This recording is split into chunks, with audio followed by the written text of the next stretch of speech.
서울시 양천구. 외출을 준비 중인 그녀. 어떤 게 더 낫지? 어떤 모자가 좋을지 열심히 고르는데요. 몇 개인지 셀 수 없을 정도의 모자들이 눈에 띕니다. 그녀가 모자를 모으게 된 이유가 무엇일까요? 모자 없이는 외출이 힘들다는 김국자 씨. 탈모가 시작됐다라고 느끼기 시작한 거는 코로나 이후 한 4, 5년 정도 그때부터 뭔가 확 이제 이미지가 달라지고 있다라는 걸 이제 감지를 했죠. 제가 한 10년 전쯤에 갑상선 저하증이라는 진단을 받았어요. 근데 그게 이제 또 탈모하고 연관이 되어 있다라는 얘기를 들었거든요. 그리고 한 3, 4년 전에 제가 또 금전적인 문제로 굉장히 스트레스를 받는 일이 있었어요. 그런 상황들이 이제 탈모가 되지 않았을까 그렇게 생각해 봅니다. 모발이 풍성해 탈모 걱정 없었던 과거. 하지만 지금은 한눈에 봐도 머리숱이 적어진 것이 보이는데요. 이마와 정수리 등 전체적으로 탈모가 진행 중입니다.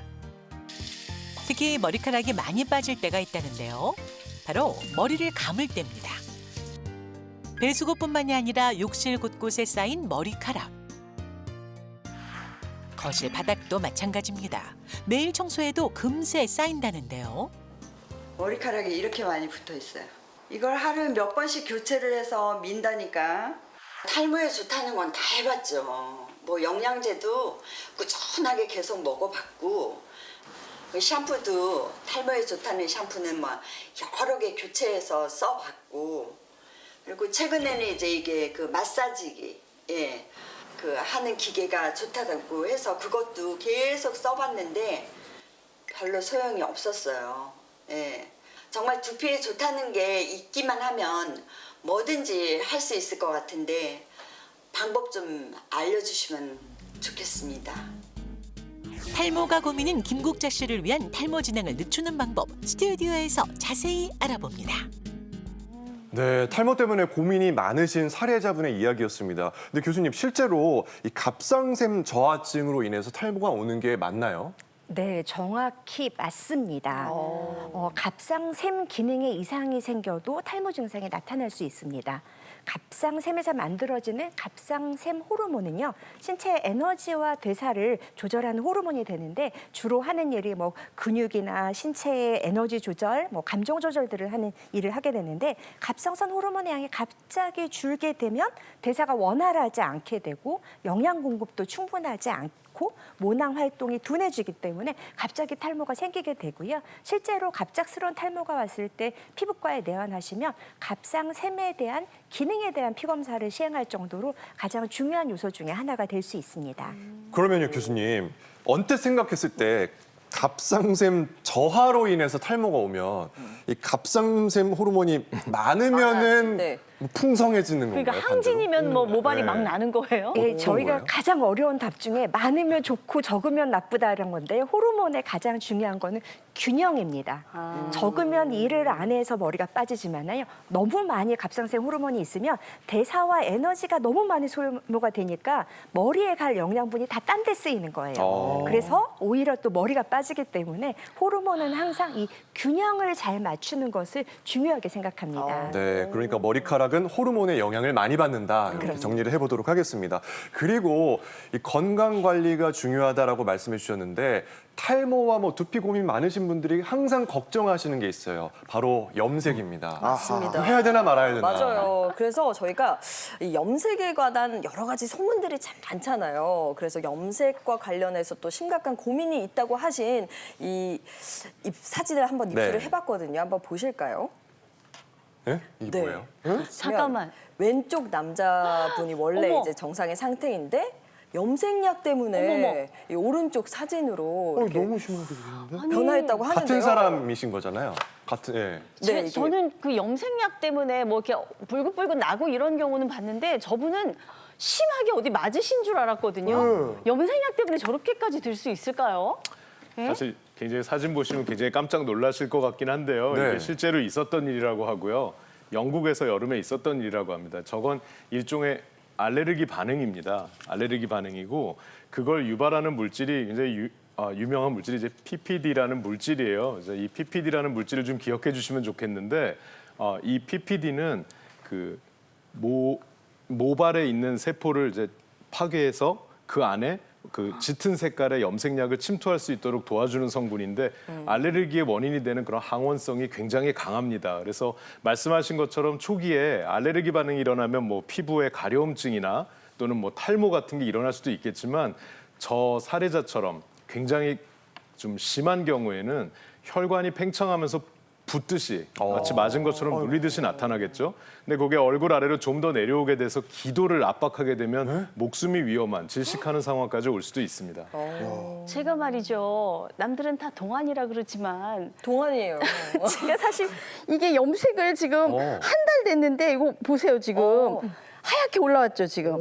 이 염색할 때가 됐거든요. 근데 이 사회생활을 하려면 염색을 안 할 수도 없고 저렇게 지금 사진 보니까 너무 겁이 나는 거예요. 이거 어떻게 합니까? 근데 화면에서는 그렇게 하얗게 안 안 보였어요. 보여요? 네, 이 정도 아직은 보이는 괜찮으십니다. 거예요 지금. 사실은 염색을 안 예. 하고 싶어도 이 새치 때문에 염색하신다. 차라리 아예 하얗게 새시는 게 아닌 이상 약간 조금 희끗희끗한 게 좀 신경이 많이 쓰이니까 염색을 안 할 수가 없는데 이거 어떻게 해야 되죠?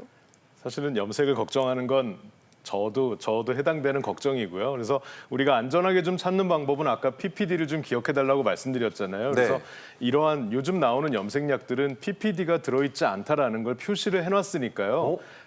가장 안전하게 가시려면 이제 PPD가 들어있지 않은 제품인지를 확인하시는 방법이 있고요. 네. 또는 PPD가 들어있거나 안 들어있거나 이게 나한테 안 맞는 그런 알레르기 반응을 유발하는지를 직접 약간 묻혀서 확인하는 방법이 있습니다. 그래서 뭐 흔한 우리가 다쳤을 때 붙이는 그 밴드 있잖아요. 뭐 땡땡 밴드 같은 거 보면 그 접착면 안쪽에 거즈가 있는데 네. 요 염색약 내가 좀 발라야겠다라는 염색약을 미리 거즈에 묻혀서 팔 안쪽이나 귀 뒤쪽에 하루 이상 붙여보고 관찰을 하시는 거죠. 가렵고 부어오른다 그러면 나한테는 이 약이 안 맞을 수가 있겠구나 하고 생각하실 수가 있습니다.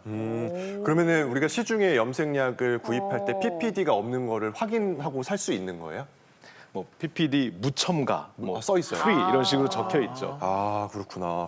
염색약은 예전부터도 이게 뭐 소문이 괴소문인지 진짜인지 모르겠는데 이거 잘못 쓰면 시력이 나빠진다. 뭐 심지어는 암에 걸린다 이런 얘기 많았잖아요. 들어는 네. 봤어요. 들어봤어요 저는. 염색에 관해서 떠도는 소문들이 정말 많거든요. 겁나요. 이 소문의 진위를 저희가 파악해 드리도록 하겠습니다. 우선 첫 번째 보시죠.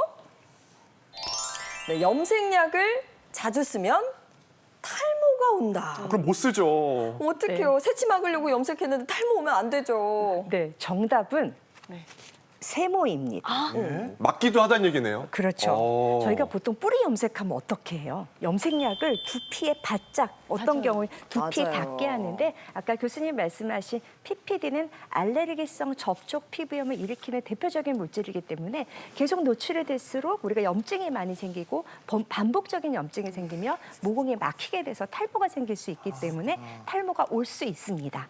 그래서 우리가 염색약을 두피에 닿지 않게 하는 게 중요하고요. 이 염색약을 머리카락에만 잘 바르게 되면 탈모가 오지 않기 때문에 정답은 세모라고 할 수 있습니다. 그럼 두피에 닿지 않게 바르면은 그래도 조금 낫겠네요. 그렇죠. 두피 네. 보호제라든가 이런 걸 좀 사용하시는 것도 방법이 될 수 있겠네요. 네, 어떤 두피를 보호하는 보습제를 발라주고 우리가 코팅제를 잘 충분히 써주시게 되고요. 영양을 충분히 공급해주면 두피의 손상을 막아서 탈모를 예방할 수 있습니다. 네. 네, 두 번째 염색약 진실과 거짓 살펴보겠습니다. 바로 두 번째는 이겁니다. 염색약을 자주 쓰면 암 발병률이 높아진다. 아이고야. 이거는 사실인가요, 교수님? 아니었으면 좋겠어요. 저도 아니었으면 좋겠지만 불행히도 어머. 이건 사실입니다. 뭐 여러 가지 암이 있겠지만 방광암의 위험을 높인다는 보고가 있고요. 실제로 이제 미국에서 수행된 연구입니다. 1,500여 명의 방광암에 걸린 환자들과 비슷한 나이 또래인 방광암에 걸리지 않은 1,500명을 비교를 해봤습니다. 그랬더니 방광암에 걸린 사람들이 걸리지 않은 사람들과 비교해서 뭐가 위험한 것들이 있었느냐를 찾아보니까 한 달에 한 번 정도의 빈도로 1년 이상 염색을 지속한 사람들의 방광암이 생길 확률은 2배 이상 높았고요.